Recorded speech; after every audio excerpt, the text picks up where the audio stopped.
Parábola de las minas. Un hombre noble se fue a un país lejano para recibir el reino y volver.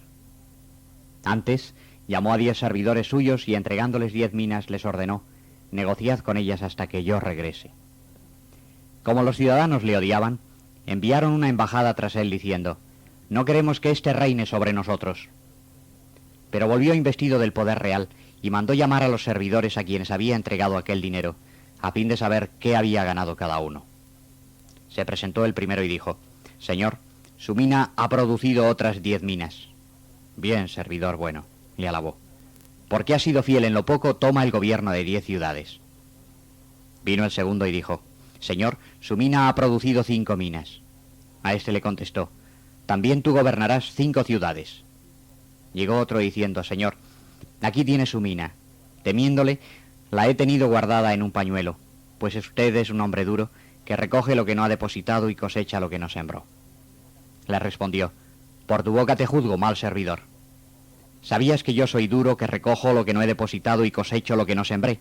Entonces, ¿por qué no pusiste mi dinero en un banco y a mi vuelta lo hubiera recobrado con los intereses?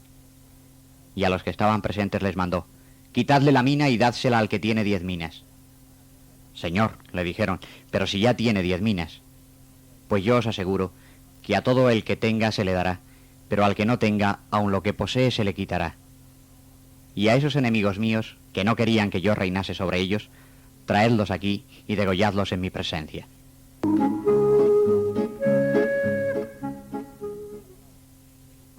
Esta parábola, propuesta entre Jericó y Jerusalén, está inspirada, o recordaba a los oyentes, las idas a Roma de Herodes y sus sucesores para obtener el reino. Arquelao fue el año 4 a.C. y sus adversarios enviaron una embajada tras él. Incluso la degollación de los enemigos fue en él corriente. La mina era una medida griega.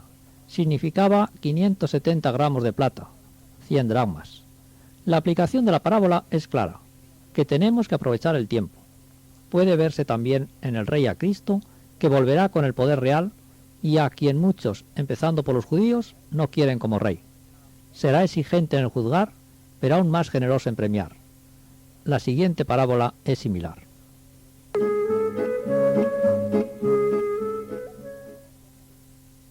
Parábola de los talentos. Un señor, al salir de viaje, llamó a sus servidores y les encomendó sus bienes. Al primero dio 5 talentos, al otro 2, al tercero 1, a cada cual según su capacidad, y se ausentó. Enseguida el que había recibido 5 talentos se puso a negociar con ellos y ganó otros 5. Lo mismo el de los 2, ganó otros 2. Pero el que había recibido 1 solo, hizo un hoyo en la tierra y escondió el dinero de su señor. Al cabo de mucho tiempo vuelve el señor y les pide cuenta a sus servidores. Acercándose el que había recibido 5 talentos, le presenta otros 5 talentos diciendo: Señor, me entregó 5 talentos, aquí tiene otros 5 que he ganado. Le contesta el señor: bien, servidor bueno y fiel. Has sido fiel en cosas pequeñas, te pondré al frente de cosas grandes. Entra en el gozo de tu señor. Se acerca también el que había recibido 2 talentos y dice: Señor, me entregó 2 talentos, aquí tiene otros 2 que he ganado.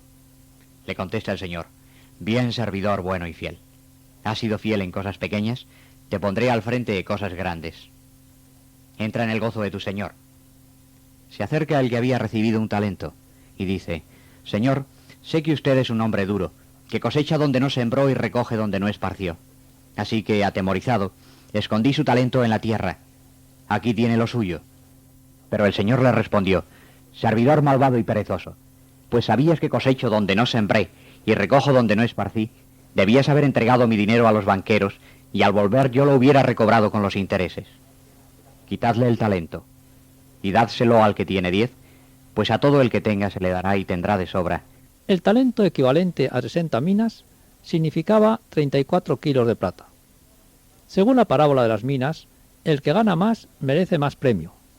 La de los talentos pone de manifiesto que con menos talentos, menos cualidades, se puede merecer igual premio, como lo confirman las vidas de los santos. El negociar los talentos es obligatorio. Su descuido se castiga con el infierno. Una vez más, la alusión al infierno. Todas estas parábolas que nos impulsan a que aprovechemos nuestro tiempo para merecer el cielo, se completan con las parábolas sobre la vigilancia, la de las vírgenes o las jóvenes y la de los servidores.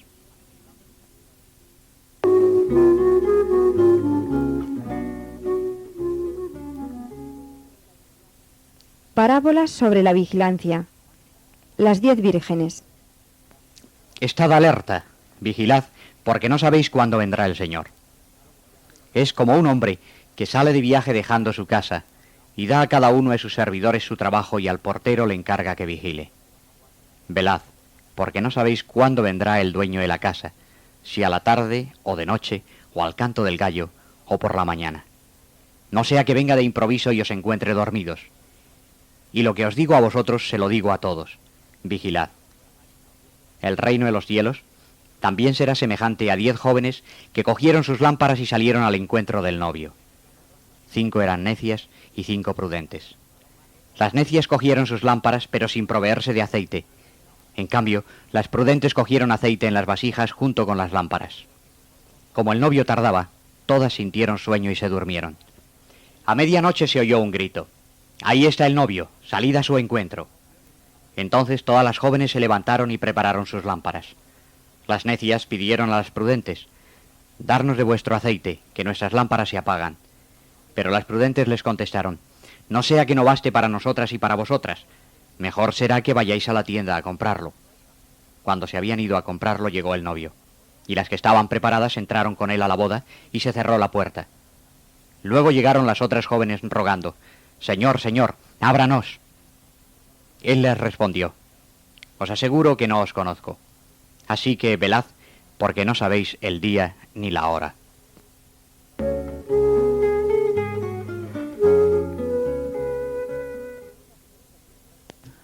Según la costumbre judía, los esponsales eran ya verdadero matrimonio, pero solo unos meses después era la boda solemne.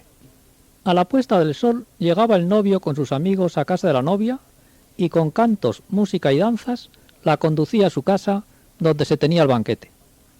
Las amigas de la novia la acompañaban con lámparas de barro cocido y las previsoras llevaban también alcuzas con aceite de repuesto. A las necias el novio dice que no las conoce, pues no las vio ni en el cortejo de la novia. La parábola se aplica a cada persona. No sabes cuándo te llamará Dios. Pero Jesús, lo mismo que la de los talentos, la dijo al hablar del juicio final, en la semana de la pasión, y la aplicó a aquel. Similar a esta es la parábola siguiente narrada por San Lucas y San Mateo en diversos tiempos.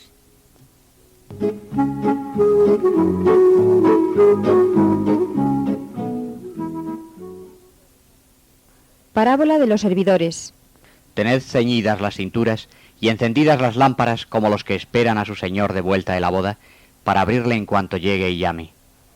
Dichosos los servidores a quien el Señor encuentre despiertos a su llegada. Os aseguro que se ceñirá, les hará sentar a la mesa y se pondrá a servirles. Si los encuentra así, aunque venga a medianoche o de madrugada, dichosos ellos. Tened presente esto. Si el dueño de la casa hubiese sabido a qué hora iba a ir el ladrón, habría velado y no hubiese permitido que horadase en su casa.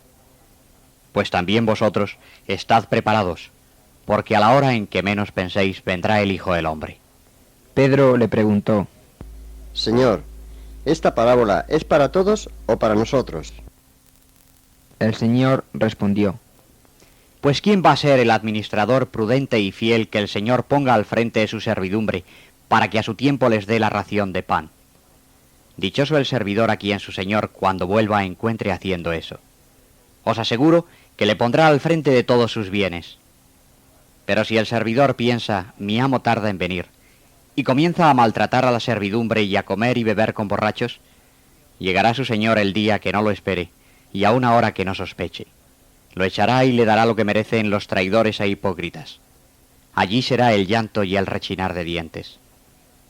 El servidor que, conociendo la voluntad de su Señor, no haya actuado y dispuesto las cosas conforme a ella, será largamente azotado.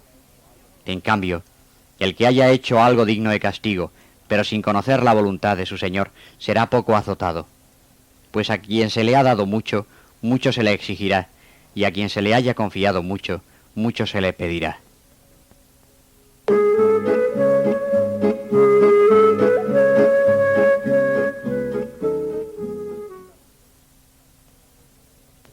La respuesta a la pregunta de San Pedro es obvia. La advertencia que vigilemos es para todos. Pero Jesús toma pie de ella para hacer una aplicación directa a los apóstoles, a los sacerdotes, a quienes hace sus administradores y les da su autoridad. Si son fieles, el premio que recibirán no será sólo el banquete servido por su Señor, sino todos sus bienes. En cambio, ay de ellos si traicionan su misión y abusan de ella.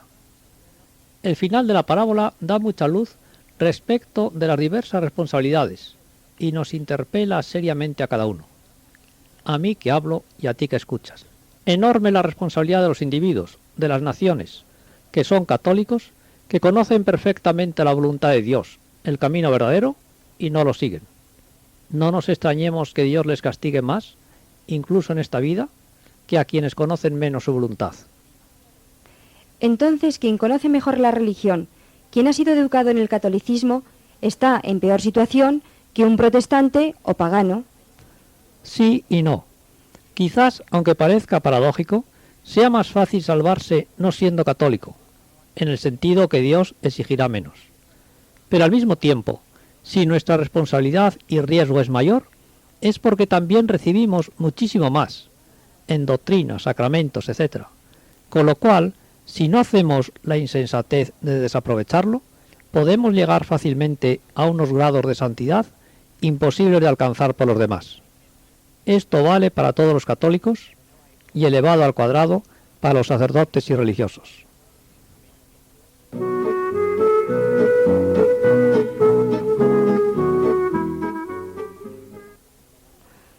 Parábola del administrador astuto.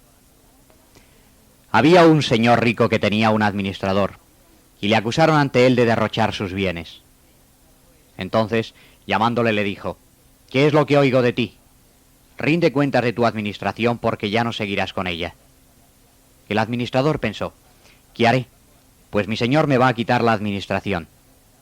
Cavar no puedo, mendigar me da vergüenza. Ya sé lo que he de hacer para que cuando me echen de la administración me acojan en sus casas». Y llamando a cada uno de los deudores de su señor, preguntó al primero: «¿Cuánto debes a mi amo?». 100 barriles de aceite. Toma tu recibo, siéntate y escribe ahora mismo 50. Dijo después a otro: «¿Tú cuánto debes?». 100 sacos de trigo. Toma tu recibo y escribe 80. Y el señor alabó al administrador infiel porque había obrado con astucia. Los hijos de este mundo son más inteligentes con los hombres que los hijos de la luz. Por eso os digo, ganaos amigos con las riquezas vanas, para que cuando os falten os acojan en las moradas eternas. El que es fiel en lo pequeño también es fiel en lo grande, y quien es infiel en lo pequeño es también infiel en lo grande. Por tanto, si no sois fieles con la riqueza vana, ¿quién os confiará la auténtica? Y si no sois fieles con lo ajeno, ¿quién os dará lo vuestro?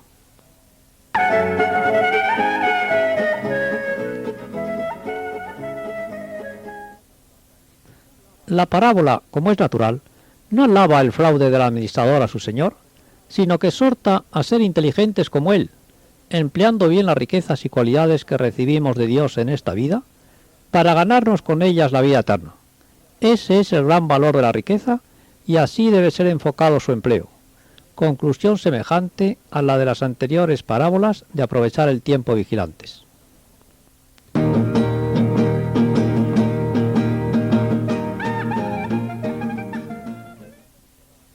Parábola de los ciegos, los fariseos. Lo más incomprensible, quizás, de todo el Evangelio, es la incredulidad de los judíos, en concreto de los fariseos.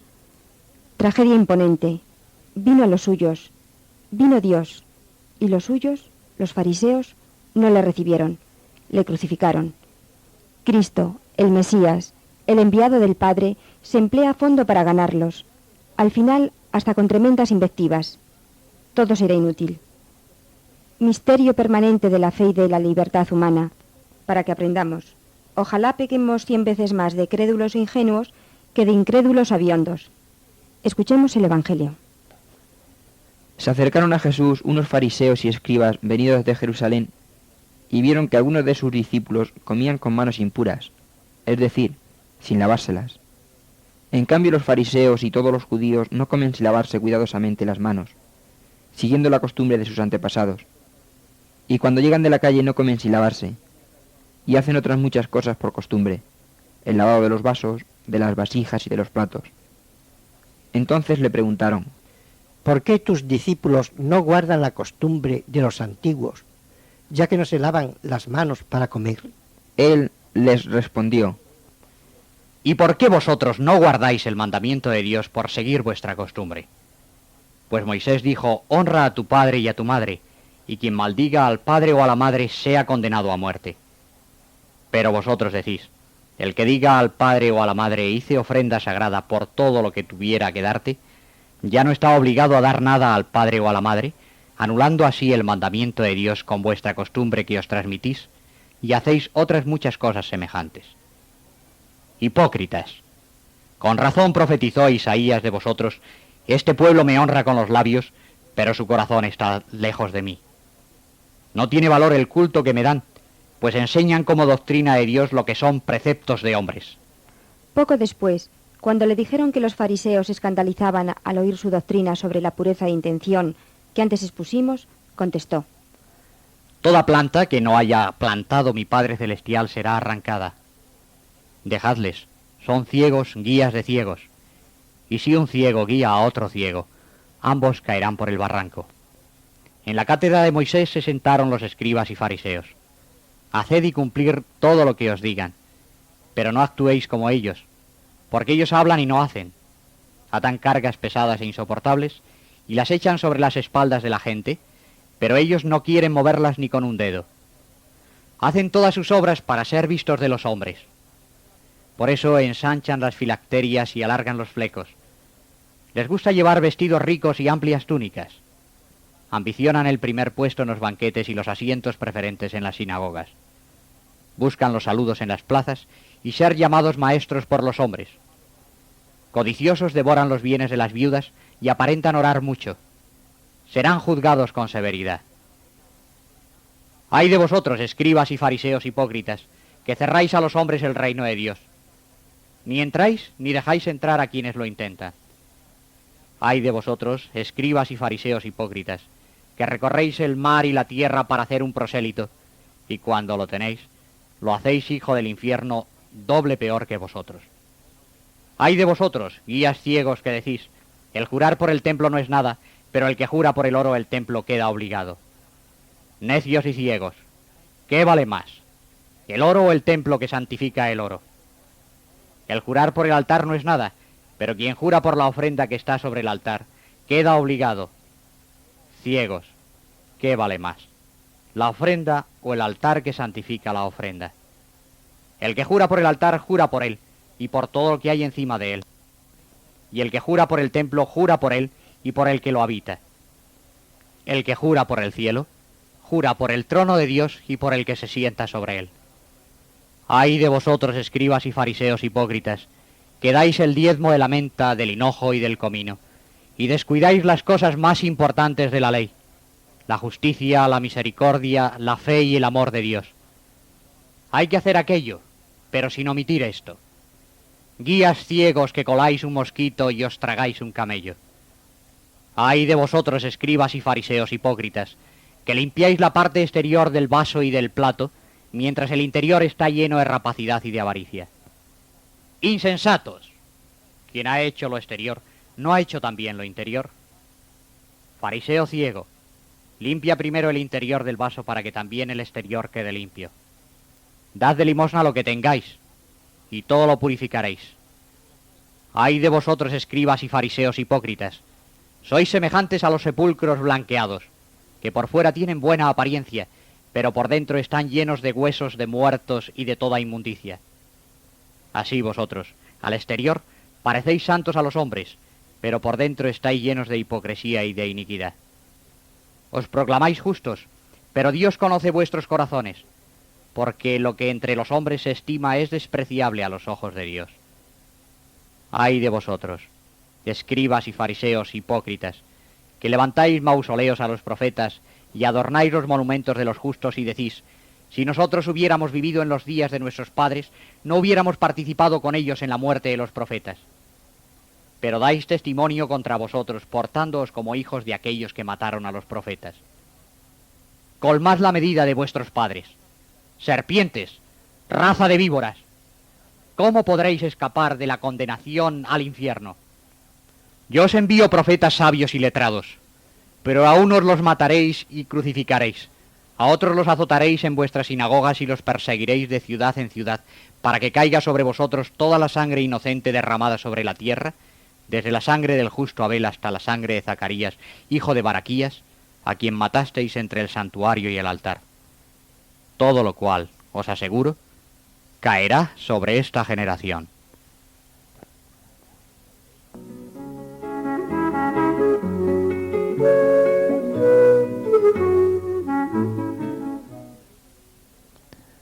A los fariseos no los había plantado Dios, es decir, eran cizaña, o como dice Jesús en otra ocasión, Juan 8:44, hijos del diablo por seguir sus inspiraciones. Los inculpa de necedad, de ceguera. Tiene contra ellos las invectivas más duras, dichas además por quien es la sabiduría de Dios y el maestro de corazón bueno. Pero simultáneamente nos da una lección de trascendencia histórica que sólo se entiende por la fe y con humildad. A quienes ocupan la cátedra sagrada, a tantos sacerdotes, si son indignos y ciegos, no habrá que imitarlos ni acompañarlos en un camino que acaba en el infierno. Pero, a pesar de todo, se les debe obedecer y seguir sus enseñanzas. Siempre hemos de añadir que no estén en contradicción con las del vicario que Cristo instituyó. Para entender perfectamente toda la perícopa anterior, unas observaciones. Las filacterias eran trozos de pergamino con una frase de la Escritura, metidos en una cajita y atados a la frente o al brazo izquierdo para cumplir literariamente la Escritura de tener siempre la palabra de Dios ante los ojos y en su mano. Los flecos de borlas en el extremo bajo de la túnica estaban prescritos. También Jesús los llevaba, como veremos. Mateo 9, 20, 14, 36. Para no pisar en el campo los sepulcros, lo cual estaba prohibido, los blanqueaban. En San Lucas 11:44 la comparación es distinta. Sois como sepulcros invisibles, que los hombres los pisan sin darse cuenta, con lo que contraían impureza legal. Es decir, que los fariseos engañaban a la gente guiándoles al mal. El Zacarías que cita Jesús es el que sale en el segundo de los Paralipómenos 24:20. Pero, ¿por qué va a recaer sobre el pueblo judío que no acepte a Cristo toda la sangre inocente? Porque Dios, por el deicidio de ellos, rechazando y matando a su Hijo, va a descargar de lleno su cólera sobre ellos, cuyo crimen es tanto como todos los anteriores juntos. ¿Cuáles son las características del fariseísmo? El fenómeno fariseo es, ante todo, un caso límite de incredulidad, originado por su falta de sinceridad, su hipocresía, tanta que hoy fariseo significa por antonomasia hipócrita. Es aleccionador contemplar hasta dónde puede llevarnos la soberbia, el buscar estima, proclamándonos justos por cosas que ante Dios son despreciables. Una vez endurecido y cegado así el corazón, se hace incapaz de creer, de recibir el don de la fe. Pero el fenómeno fariseo, culminante enseñanza y advertencia, no es un hecho aislado que se dio hace 20 siglos. Es algo permanente y enraizado en la humanidad. Hubo fariseos entre los judíos y los hay entre los católicos. Del camino estrecho, los mundanizados, publicanos y pecadores, se salen por la izquierda, pero fácilmente reconocen su pecado. Los fariseos, soberbios y rebeldes al enviado de Dios, se salen por la derecha. Es el peligro grande de los buenos o de los que nos tenemos por buenos, porque lo más grave de los fariseos es que no reconocen sus pecados. Ellos o ellas se creen puros, perfectos. Y esto vemos tan frecuente en los que se dicen buenos, que todos hemos de examinarnos si no nos desviamos del camino recto por falta de humildad, de sinceridad, de fe.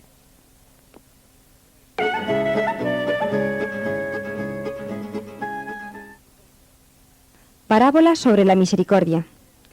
Estamos viendo lo exigente que es el Evangelio, lo exigente que es Jesucristo, y no solo en sus exhortaciones, como muchos gobernantes, superiores, padres, Jesucristo es también el juez implacable, porque Dios, de infinita justicia, juzga y castiga también a lo Dios. Pero al mismo tiempo, y mientras vivimos, el corazón de Jesús es reflejo de la misericordia de Dios, igualmente infinita. Se retrata en sus hechos, y en unas parábolas capaces de dar confianza al pecador más pervertido, de que si se convierte a Dios, todo le será perdonado. El buen pastor. Os aseguro que quien no entra por la puerta en el redil de las ovejas, sino que escala por otra parte, es ladrón y salteador. En cambio, el que entra por la puerta es pastor de las ovejas. A éste le abre el guardián y las ovejas escuchan su voz, y a sus ovejas las llama por su nombre y las conduce afuera. Cuando ha sacado todas las suyas, va delante de ellas, y las ovejas le siguen porque conocen su voz. Pero a un extraño no le seguirán, sino que huirán de él porque no conocen la voz de los extraños. Jesús les propuso esta parábola, pero no comprendieron lo que quería decir. Entonces les habló Jesús de nuevo. Os aseguro que yo soy la puerta de las ovejas. Todos los que vinieron antes de mí son ladrones y salteadores, pero las ovejas no los escucharon. Yo soy la puerta. Si alguien entra por mí, se salvará. Entrará y saldrá y encontrará pasto. El ladrón no viene sino para robar, matar y destruir. Yo he venido para que tengan vida y vida abundante. Yo soy el buen pastor. El buen pastor da su vida por las ovejas. El asalariado que no es pastor, ni las ovejas son suyas, cuando ve venir al lobo abandona las ovejas y huye, y el lobo las arrebata y dispersa, pues como es asalariado no se interesa por las ovejas. Yo soy el buen pastor que conozco a mis ovejas y mis ovejas me conocen a mí. Como el Padre me conoce a mí, yo conozco al Padre y doy mi vida por las ovejas. Y tengo otras ovejas que no son de este redil. También aquellas es necesario que las traiga. Ellas escucharán mi voz y se hará un solo rebaño con un solo pastor. Por eso me ama el Padre, porque doy mi vida que luego recobraré. Nadie me la quita, sino que yo mismo la doy. Tengo poder para darla y tengo poder para recobrarla. Ese es el mandato que he recibido de mi Padre. A mis ovejas yo les doy la vida eterna, y jamás perecerán. Nadie las arrebatará de mi mano. El Padre que me las ha dado es mayor que todos, y nadie puede arrebatarlas de la mano de mi Padre.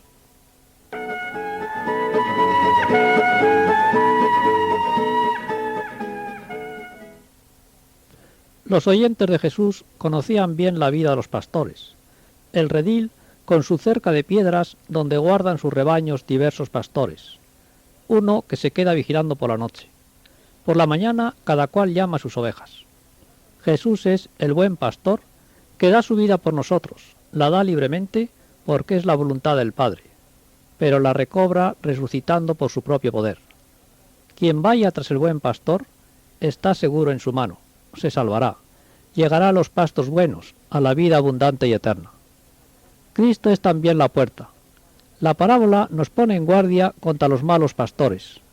Son muchos siempre a lo largo de la historia. Es fácil reconocerlos. No entran por la puerta, deforman las enseñanzas de Cristo, no hacen caso a su vicario en la tierra, sea en la liturgia, en la doctrina, en su modo de vida. Jesús es buen pastor para todos, a todos conoce. Te conoce y quiere como nadie. Puede ser tu mejor amigo. Jesús busca que todos entren en su redil, en la Iglesia Católica. Es la gran llamada a nuestra acción o colaboración misionera. El mayor bien que podemos hacer a nuestros hermanos, los hijos de Dios. Llegará un día en que todas las ovejas escuchen su voz y será un solo rebaño. Esta profecía de la futura conversión del mundo la repite San Pablo en el capítulo 11 de su epístola a los romanos, diciendo que los judíos se convertirán cuando haya entrado a la Iglesia a la totalidad de las naciones. Jesucristo oró en la última cena por esta conversión mundial, que todos sean uno y todos nos unimos a su oración al rezar el Padre Nuestro. Venga a nosotros tu reino. Oración de Jesús y de su Iglesia que no puede quedar sin ser escuchada. Y desde Pío IX, todos los papas, que son los intérpretes auténticos de la Escritura, han insistido en confirmar esta esperada conversión del mundo, quizás ya mucho más próxima de lo que se piensa. A ella aludiría la Santísima Virgen en Fátima al anunciarnos que al fin su Inmaculado Corazón triunfará.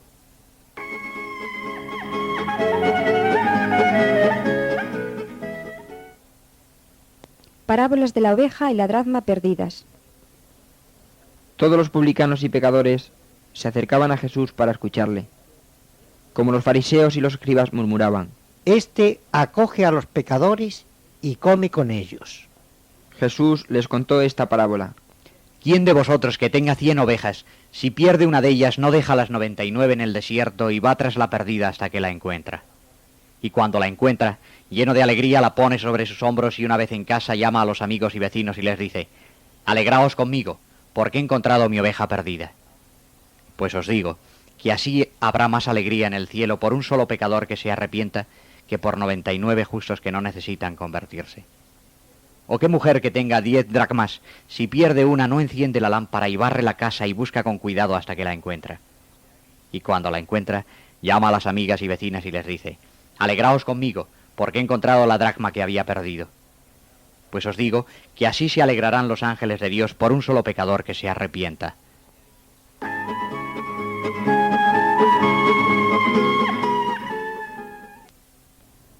La dracma, moneda griega, equivalía al denario romano. Siendo el suelo de las casas de tierra, para encontrar la moneda perdida convenía barrerlo. La imagen de Jesús buen pastor, con la oveja sobre sus hombros, se encuentra mucho en las catacumbas. Se ve impresionó a los primeros cristianos. ¿Y a quién no? Según los rabinos, no había que tratar con los pecadores, ni aun para enseñarles la ley de Dios, pues decían: Dios no ama al pecador hasta que se convierte. Jesús, el Verbo de Dios, da un mentís a esa interpretación dura, revelándonos cómo nuestro Padre del cielo nos ama, aunque seamos pecadores, y se esfuerza por volvernos a tener en sus manos. Otra cosa será después que uno haya muerto sin arrepentirse. Más aún que las anteriores parábolas, el corazón de Dios, su corazón, lo retrata Jesús en la siguiente, una de las más bellas páginas de la literatura universal y cumbre de la literatura religiosa.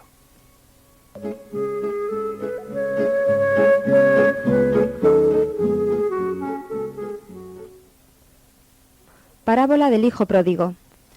Un hombre tenía 2 hijos. El más joven dijo a su padre: Padre, dame la parte de la herencia que me corresponde. Entonces le repartió sus bienes. No muchos días después, el más joven cogió todo lo suyo y se marchó a un país lejano. Allí derrochó su fortuna viviendo pródigamente. Cuando lo gastó todo, hubo una gran hambre en aquel país y empezó a pasar necesidad. Fue a servir a uno de sus habitantes, que lo mandó a su campo para apacentar cerdos. Ansiaba llenar su estómago con las bellotas que comían los cerdos, pero no se las daban. Entonces, recapacitándose, dijo: ¿A cuántos jornaleros de mi padre les sobra el pan, y yo aquí me muero de hambre? Me pondré en camino, iré a mi padre y le diré: Padre, he pecado contra el cielo y contra ti. Ya no merezco que me tengas por hijo tuyo. Trátame como a uno de tus jornaleros. Se levantó y se fue a ver a su padre. Todavía estaba lejos cuando le vio su padre, y se le conmovió el corazón y corriendo fue y se echó a su cuello y le besó. El hijo le dijo: Padre, he pecado contra el cielo y contra ti. Ya no soy digno de ser hijo tuyo. Pero el padre ordenó a los criados: Sacad enseguida la mejor túnica y vestírsela, ponedle un anillo en la mano y sandalias en los pies, traed el ternero cebado, matadlo, y vamos a comer y a celebrar una fiesta. El hijo mayor estaba en el campo, y cuando volvió, al acercarse a la casa, oyó música y cantos. Llamó a uno de los criados y le preguntó qué era aquello. Su hermano ha venido, le contestó, y su padre ha matado el ternero cebado porque lo ha recobrado sano. Él se enfadó y no quiso entrar. Su padre salió a rogarle, pero él respondió al padre: Hace ya muchos años que te sirvo sin haberte desobedecido jamás, y a mí nunca me has dado un cabrito para celebrar una fiesta con mis amigos. Y ahora viene ese hijo tuyo, que ha gastado tu fortuna con malas mujeres, y le matas el ternero cebado. Hijo, le contestó, tú estás conmigo siempre, y todo lo mío es tuyo. Pero tenemos que alegrarnos y celebrarlo, porque tu hermano estaba muerto y ha resucitado, estaba perdido y ha sido hallado.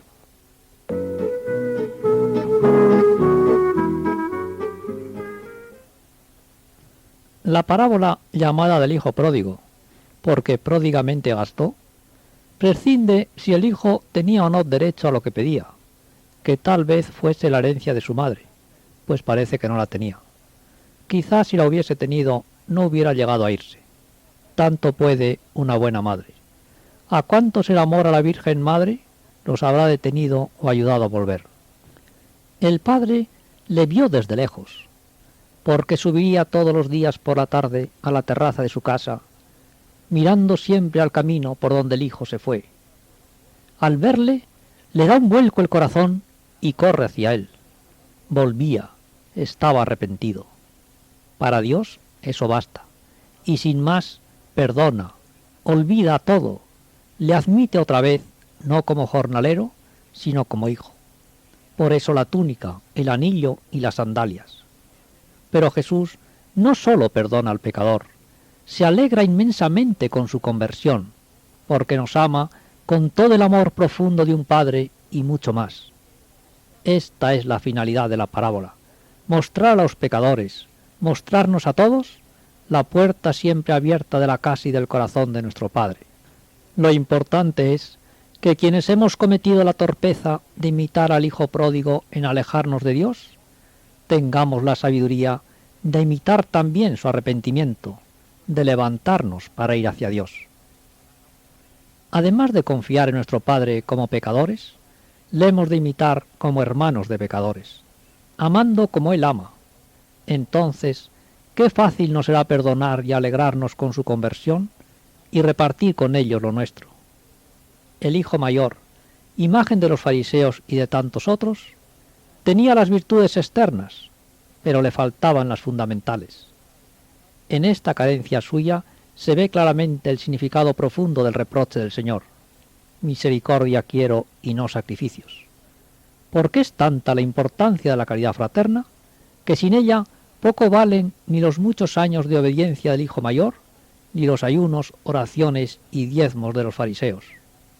¿Se puede recalcar más esta importancia de la misericordia, de la caridad, del amor fraterno e imitación de la misericordia y amor de Dios? Sí, y lo vamos a ver en la parábola siguiente.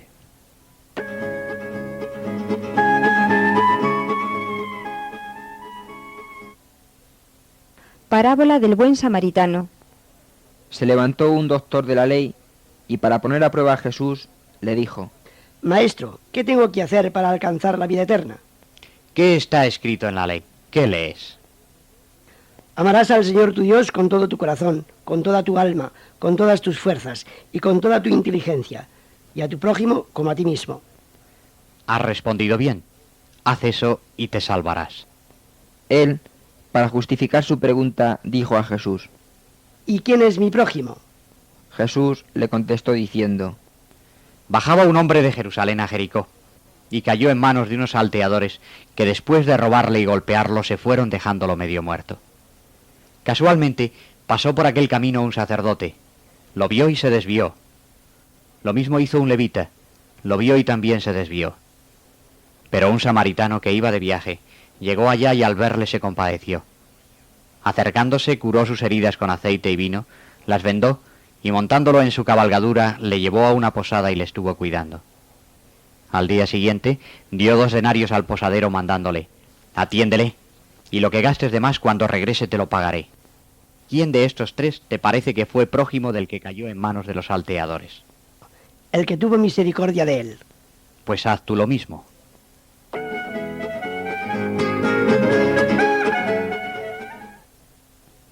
Haz tú lo mismo. Es el apremiante consejo de Jesús, que tengas misericordia con todos. Tu caridad debe ser universal, si no, no es verdadera caridad. Que todos sean tu prójimo, también los necesitados desconocidos. Naturalmente, que ante todo has de querer a los más prójimos, es decir, a los más próximos.